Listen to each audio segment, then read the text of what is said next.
Well, it doesn't much matter. I mean, humans are. It feels I'm frustrated when there's all this focus and consideration on culture, and then it tends to be programmatic, and it tends to be using our marketing teams to give us the language and develop the principles and put them up on the wall. But then leadership, particularly, since they're the ones who have the most power, are not actually matching those things, and that's always the problem. Yeah.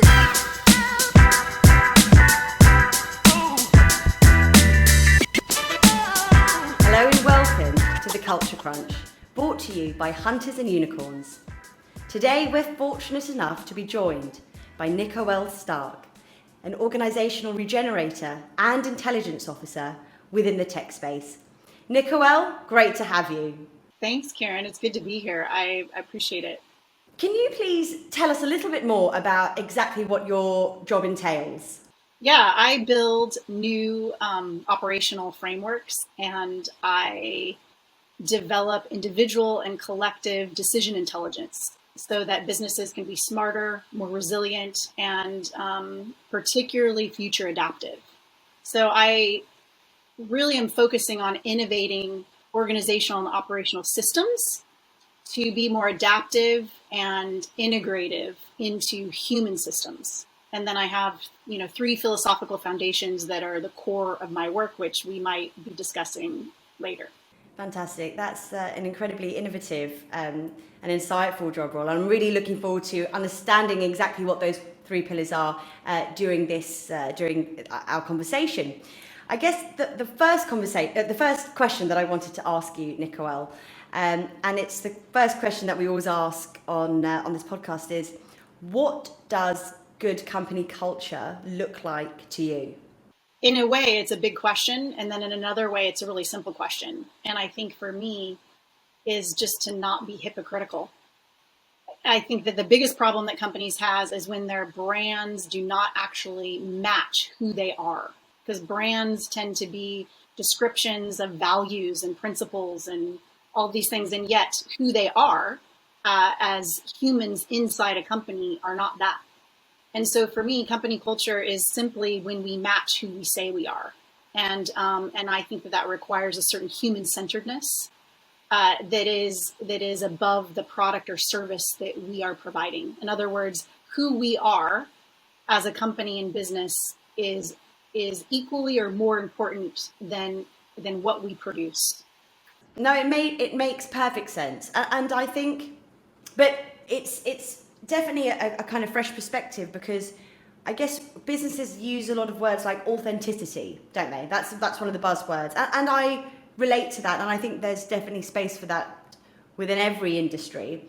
But I think the way that you phrased it, which is actually just don't be hypocritical, don't use buzzwords that you're not deeply aligned to, I think has a lot more gravitas than simply saying be authentic. Well, it doesn't much matter. I mean, humans are. It feels I'm frustrated when there's all this focus and consideration on culture, and then it tends to be programmatic, and it tends to be using our marketing teams to give us the language and develop the principles and put them up on the wall. But then leadership, particularly, since they're the ones who have the most power, are not actually matching those things, and that's always the problem in any collection of human people. You have the problem of what you say doesn't match who you are. And then no one knows how to solve for that. And just following on from that, I mean, what would you say is one of the biggest obstacles or challenges that we within the tech space face in relation to achieving company culture? Well, I think the tech space in particular is more hypocritical than most. And the reason why is that tech space considers themselves the most innovative industry that we have. I mean, tech and science, right? We're really committed to being innovative, ahead of the curve, exploring and pushing the boundaries and taking risks. However, we're only doing that externally. We're not doing that internally as individuals. And really, in order to truly be innovative people, it's more than just what we're producing. It's who we are. And so what risks are we willing to individually take? And the work what are we really willing to do personally in order to become the values that we say that we are. And because no industry is really doing this, I think human nature is, well, this is normal. This is the norm. This is accepted, and we're just following suit. But I think it's very interesting that the tech space, being truly innovative, it's there tends to be a bigger gap because we're committed to the certain principles of innovation, but that's only in what we produce, not in who we are. And so this mismatch, I think, is more distinct in the tech space. And I think that it's potentially more of a problem because the human nature is not evolving as quickly as the technology that we're making. And that gap is more and more of a problem. The gap that you're talking about within the tech space about the time and investment we're putting into products is not being matched with our investment in our people is such an interesting concept and definitely something that I'd really like to explore with you. However, before we get on to that, I'd like to just bring it back to the workplace environment as it stands right now. What do you think one of the biggest challenges is at the moment within the tech space in terms of that kind of tangible going into work? Well, it's hard for me, Karen, to start on something specific when I think that they're all symptoms of a bigger root cause. So this is why I kind of developed my three, kind of foundations, which are the core of my work, because they're philosophical foundations of what I think are the core root problems of all of the symptoms. So, and I think most people are addressing the symptoms, which, as we know, even in our body systems, is not very useful except for the short term. If we look at symptoms and we're trying to solve the symptoms, but we're not getting to the root causes, they never go away. We're just shuffling the symptoms around. We're solving this symptom, but then because it's not actually addressing the root cause, it's creating another one. And I think this is what's happening in every company because this is what happens in human systems and this is what humans do. It's much more difficult to actually notice root causes, never mind solve them. I feel like we're on the cusp of hearing really insightful, profound things. I think we should just go straight into it, Nicole. I'm really keen, and I'm sure our viewers are as well, in hearing exactly what these three philosophical pillars are that your work kind of what that entails. Yeah, I'll name the three out, and then we can start with one because they're they all have particular complexity and depth. But the one that we've been mainly talking about is kind of my first one, which is ontology over product, which means who we are and as individuals and collectively should be equally or more important than what we produce, either in our product or service. And what we can come back to that. I'll just list that out there for now. The second one is wonder over information, which is really the art of processing. I'll come back to that. And then the third one is relational resiliency and in personal and collective tolerance for that which we don't like, our anxieties, our uncertainty, what we can't understand. So those are the three pillars: ontology over product, wonder over information, and then relational resiliency. And this one that we kind of landed on first happens to be the first one, which I think is about who we are in comparison and in relationship to what we make. So let's expand on that. So I mean, and it's also important, I think, to put it, to look at it through the lens of the tech space as well. But what exactly does that entail? Ontology over product. Well, in terms of, let's look at the tech space. I mean, the tech world is responsible for some of the world's most critical advancements. I'll start here because I think it's tech and science. I think right now we are in the fourth industrial revolution. And again, this is a high level so we can get to something more specific. But on a high level, never before in history, I call it the existential age. The fourth industrial revolution is something that was coined, more academically, but never before have we lived in an age where all of our sciences and our developments could actually kill us. And then never mind global warming and a pandemic, right? So we live in a particularly interesting time where we could die very quickly. We could kill ourselves, much, much easier and much faster than ever before. So we have this intensity around the times that we live in that is that kind of is simultaneously both advancing humanity and destroying humanity. And this is because of science and technology, right? It's our science and our technology that has advanced to these areas, which are, I think, both excellent and destructive. And I think what's difficult to understand or to wrap our minds around is that in conversations, we tend to pick one or the other. We tend to like overly idealize, technology and science, or we overly catastrophize it. And the truth is that humans, we're doing both at the same time. Anything powerful can be powerfully good or powerfully bad. And so it depends on how we use it. It depends on what we do with it. So two things exist simultaneously, which is the good and the bad. And they're more extreme than ever. The good is more extreme and the bad is also more extreme. And so how do we operate inside this reality? And part of the reality of this is that we're having increased anxiety, the ability for us to become humans that can navigate and adapt to these circumstances in our technology and our science is slower than the actual technology that's being built. So there's this. And then there's also, how we, how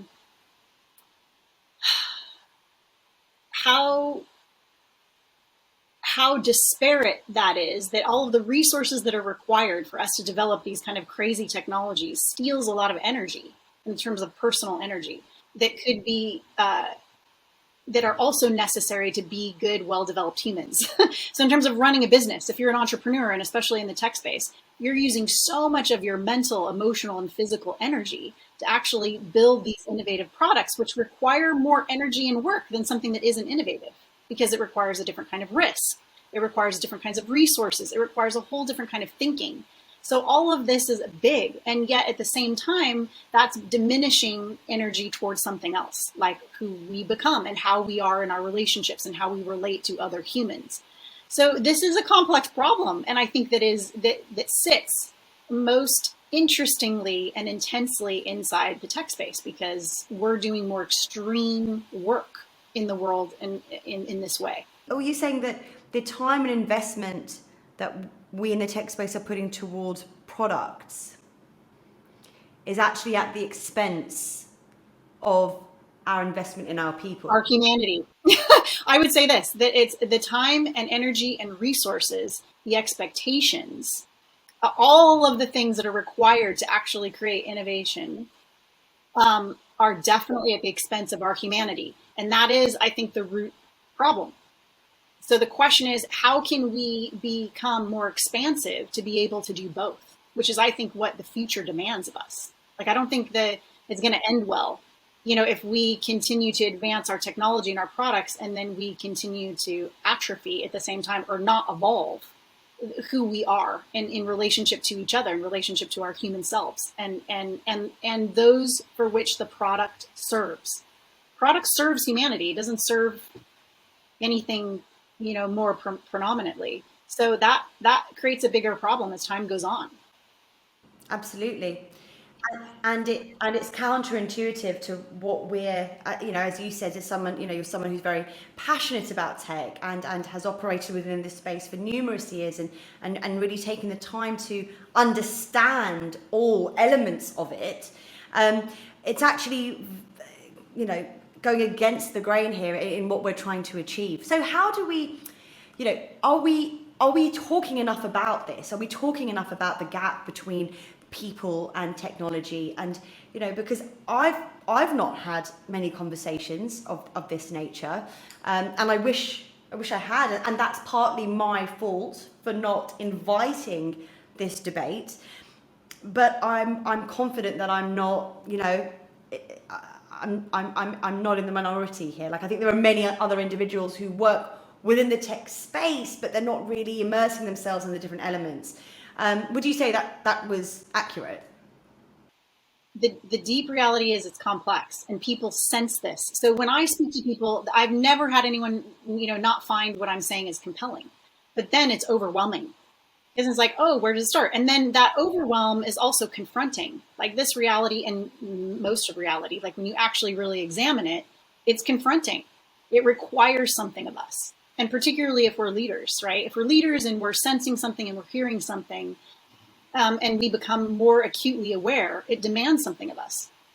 And I think that it should. However, most don't want to do that work because they're already, and they're already overwhelmed. And so I'm sensitive to this. Like I understand, like I've been an entrepreneur. I've helped companies grow. I've had my own. It's an enormous amount of work. It's a huge burden.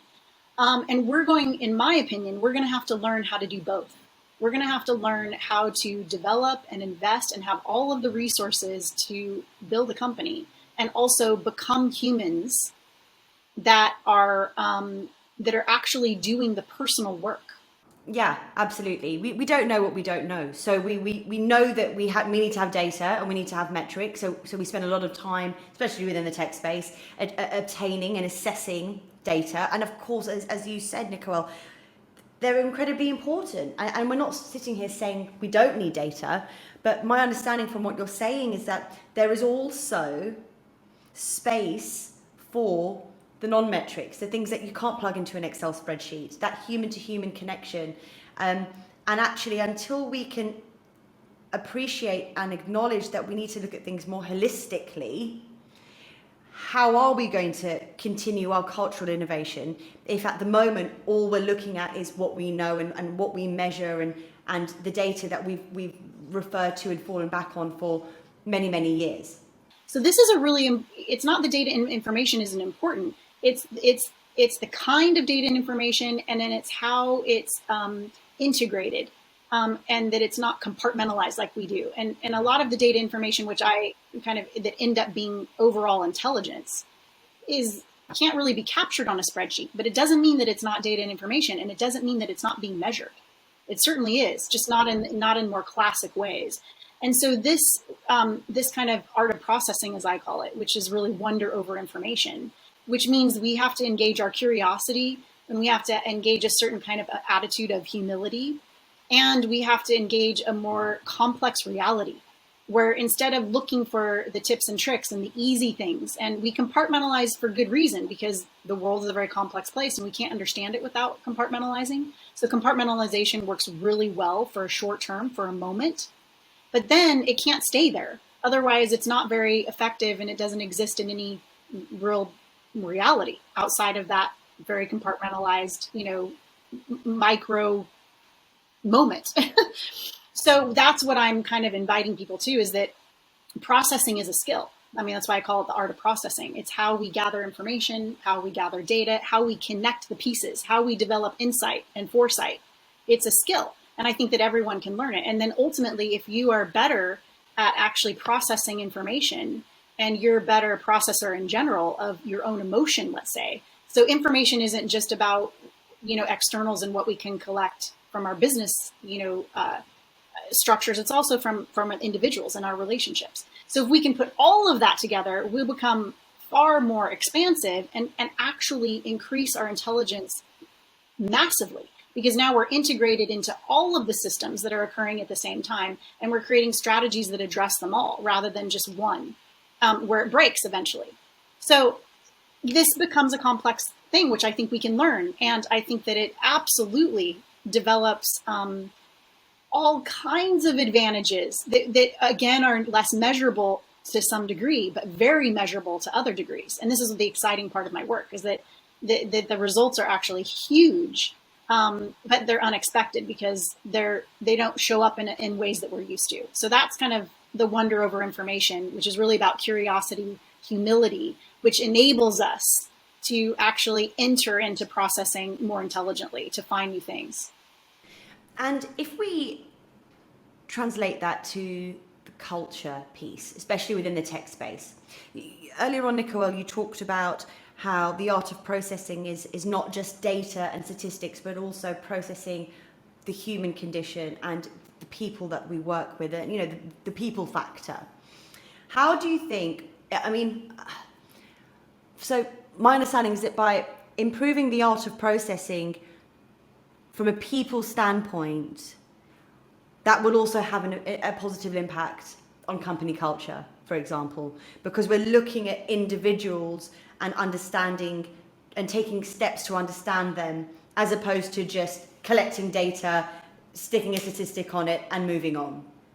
Right. I mean, this is where, decision intelligence is huge, and how we can create more integrative, complex strategies. It has everything to do with what is the quality of information that we're gathering. So that's the first thing is you have to have the quality of the information, and then you have to know how to apply it, more intelligently, which requires insights, foresights, and making connections that most people aren't making.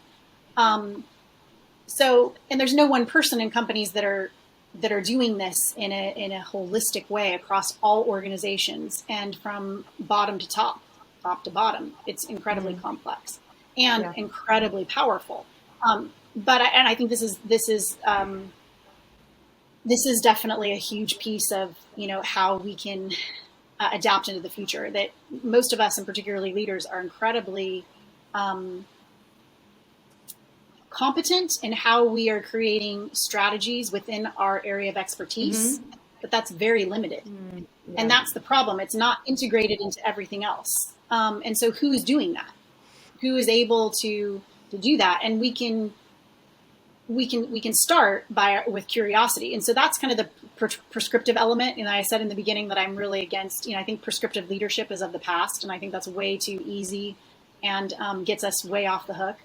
But there are useful points of prescription, which is like where to start.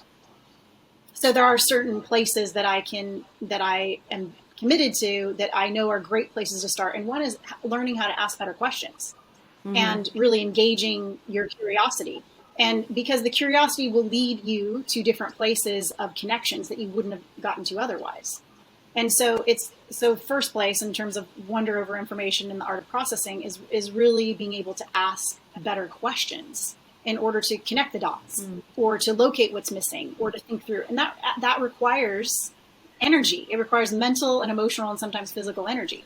So this is a resource that we can build in ourselves that I don't see any company really having any of the tools to invest in individuals and helping them learn how to become more resourceful individuals, because it's not particularly what they're being paid to do. And yet the capacity and potential for humans are far beyond our job description. So if we're not investing in the individuals, then we're not investing in our assets. And we all say that the most, the biggest asset in our company, we all say are people, but we don't at all treat them that way. And we don't invest in them that way at all. No. I mean, essentially, we have built a societal construct whereby you are rewarding conformity. And therefore, any sense of disruption is going to be deemed negative because it's shaking things up and it's actually a way of saying this isn't the best way to be doing things. And I suppose no business, whether it's within the tech space or not, wants to have that conversation. I guess it's not in their interests because their interests are very predefined already. As you said, the CEO reports to the board. There is always someone who you've got to answer to and explain yourself to against a set of metrics that are very, very set in stone. And until we have that conversation whereby we challenge the norm and we challenge the status quo, are we ever going to move forward? Is our cultural involvement, as you mentioned earlier, is our cultural involvement ever going to have any parity with our technological advancement?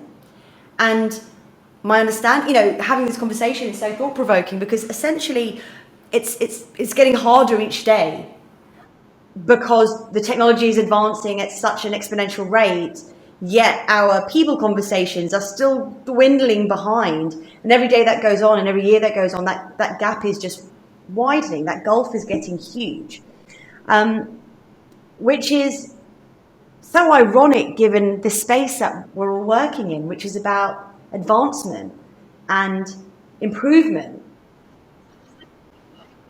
Where leadership throws this problem to is the worst place to throw it to, and it's HR. And HR is, I believe, and there might be plenty of people who are going to get angry at me about this, but it's nothing personal. It's systematic, right? That human resources as an organization is probably the most fucked up, backward, bad organization that exists, that needs to be fundamentally transformed. And a lot of amazing, good people are in HR, but the system itself is a conflict of interest. And it was designed fundamentally to protect the company. There's no one I have ever met in any industry, that even remotely trusts HR. They're not, and because of that, they're actually not given as much of a seat at the table, which really hurts them. So there's so many, but this is one very specific localized place that's problematic. And I believe, in terms of real innovation, is that HR should not be involved in people anything. They should be an administrative, legal organization entirely, and there should be a totally separate organization, which I have called the intelligence department, the intelligence organization, where you have a chief intelligence officer.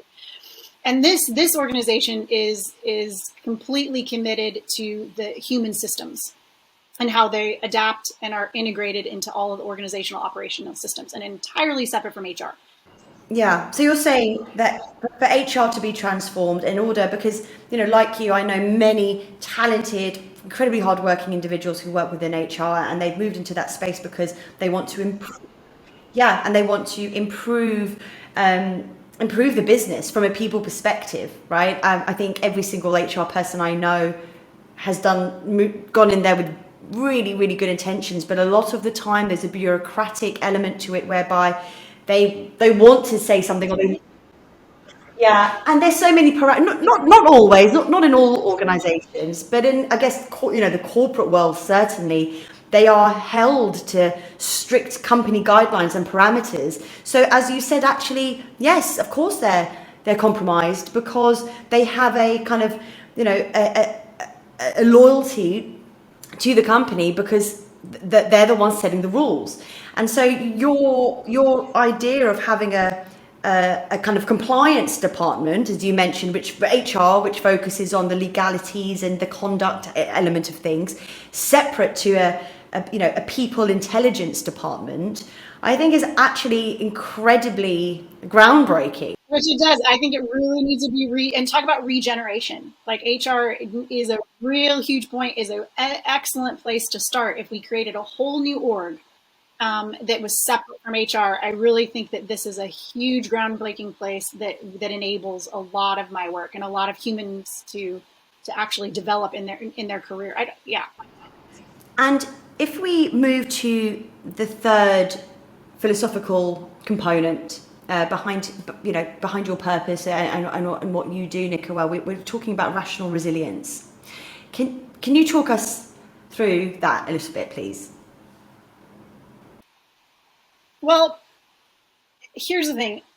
When I say relational resilience, it fundamentally kind of lies in our increasing our capacity, individually and collectively, to tolerate that which we do not like, that which we do not know, or that which we do not understand.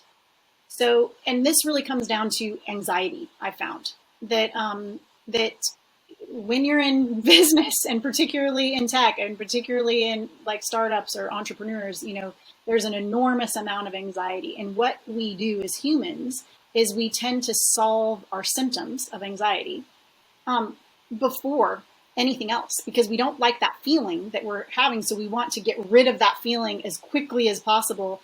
And it ends up not at all solving the root problems, either operationally or in any kind of human system. It solves the individual's anxiety, which can be the worst decision for the actual team or for the company. So what I'm looking at is, how do we actually build our tolerance for our own anxiety?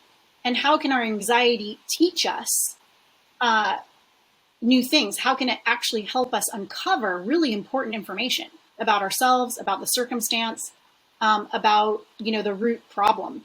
And that it can help us to identify certain kind of different data and different information that then we can use. But before we get there, we have to be able to tolerate it more. And it's just in life and in work and everywhere, that humans, since we can't hold our anxiety very long, we end up making all these decisions that make us feel better faster. And yet that causes more problems. So we have to learn kind of how to hold it a little bit longer and evaluate what's happening. And then I kind of provide that tool. Like, I'm enter in kind of at this point as a sort of coach to be able in this processing, how to actually process this anxiety, what are the root causes of it, and can we get to a better strategy in order to solve the root cause rather than the surface of what we're trying to kind of eliminate the bad feeling too quickly. When you say the word anxiety, right, I would say it's quite an emotionally charged one, in the sense that people hear it and kind of feel anxious, just by hearing that word, because it has that impact. It has that impact where if someone said, I'm feeling anxious, it has very negative connotations. It's seen as a negative impact. So what my understanding from what you said is actually not that it's a positive, but that actually that space that you operate in where you feel anxious is kind of a necessary uncomfortable period, an uncomfortable space in order for us to push forward. Is that right? In my evaluation and observation, the majority of our anxiety is that we don't like uncertainty and our need for stability and security. And so if we can rationalize this out a little bit more, where, the truth is, like, how much security is there really, particularly in, this existential age, which is why our anxiety is increasing, right? And how much certainty is there really, right? Like, and so when I can sit with people and we can look at this, like, okay, do you know what's causing you anxiety? A lot of humans don't know. They can't locate actually the source of what's causing them to be uncomfortable or deeply stressed out. And yet that anxiety and stress affects their decisions and their relationships very powerfully. So if that is one of the most powerful effects that we can have in what we do and how we relate, then that's a place that we need to look at. And we need support. And I think and we need resources in terms of what are our resources to understand our anxiety and to work with it in a way that becomes an asset. And again, I think we just need help doing that. It's a skill that we have to learn. So the goal is still obviously to alleviate anxiety, but what you're saying is, before we look for the quick, short term, how can I solutionize, you're saying the goal is still to alleviate anxiety, but before we alleviate it, let's take a moment to understand it. Yes. And that's part of what makes us better problem solvers, right? Is that if we can, and this is something that we skip, of course, it's what humans do. We want something fast and quick. We want short, quick answers. We don't want to, we don't want to deal with any more bullshit or discomfort than we have to. And however, and this is pretty much essential to growth. Like, most all humans can't grow without resistance, without discomfort. And we can, I use the analogy all the time, just in the gym. Like, if you want to become a strong body, you have to get into the gym. And I don't know about you, but most of us, gym time isn't fun. And when it does become fun, and I do know a lot of people who do actually have a lot of fun, it's usually not fun until you have enough strength to where you're experiencing your strength in your working out, and that becomes fun because you can actually experience your strength. But when you don't have strength, I don't know anybody who thinks gym is fun or exercise, right? When it comes to, like, all metaphors break and fail. And I'm a dancer, and dancer's always fun. And I'm building my muscles, but I'm talking about, like, specifically when thinking to go lift weights, there's a principle here that requires resistance, that requires us to be uncomfortable, that requires a certain kind of discipline. And what I'm suggesting is that we are forcing, all of these humans to be external discipline in order to produce particular things externally, to perform externally. And yet the most powerful place to start is to actually develop our internal capacity, which naturally increases our external capacity, because that's from where we do everything. So if we can look at, what are the internal exercises and how can we use that information in terms of the experience of our whatever emotions they are, to give us better insights, to give us better information and data, and then ultimately become better decision makers and better strategists, because we're we're understanding what the root causes of the problems really are. And we're able to identify them in ourselves, both. So in other words, we're examining what are the internal root problems and what are the external root problems simultaneously. And that's what makes us more intelligent decision makers, is we're not compartmentalizing it to this one particular thing, when the reality is everything is integrated. There's no real separation. Who I am inside a job is absolutely going to affect my work, and particularly in the people that I work with. There's no way around that.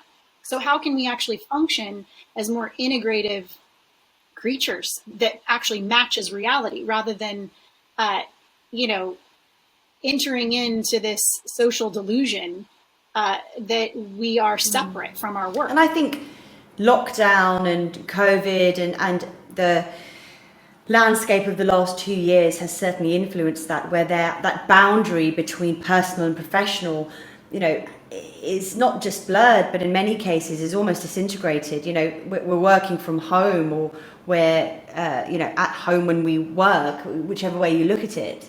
And also, I feel like this conversation, we've kind of come back full circle, because the points that you raised in regards to relational resilience and the human, you know, our need to solutionize workplace anxiety before we've had a chance to really fully understand it, actually ties in with what you said at the beginning of this, which was we're working in a technological space where we're here to solutionize and make things efficient, but it's actually at the cost of humanity to an extent, to the human connection, which is exactly what we discussed at the beginning. We get in our own way. I could talk to you all day, Nicole, honestly. It's always so interesting to speak with you. I mean, just everything from the three philosophical elements and pillars that we talked about, from, you know, the first being ontology over products and having more dialogue about how we can culturally evolve, ranging to the wonder over information.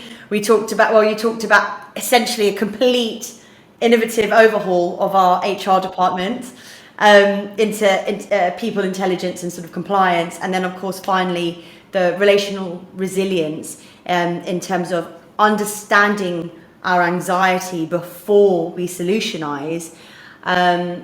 It's just so thought-provoking, Nicole. Honestly, it's going to leave me kind of thinking about many things for a long time, which is what makes you so unique. And every time we speak, it's always just so refreshing and so innovative. I just want to say thank you so much. It's such a pleasure.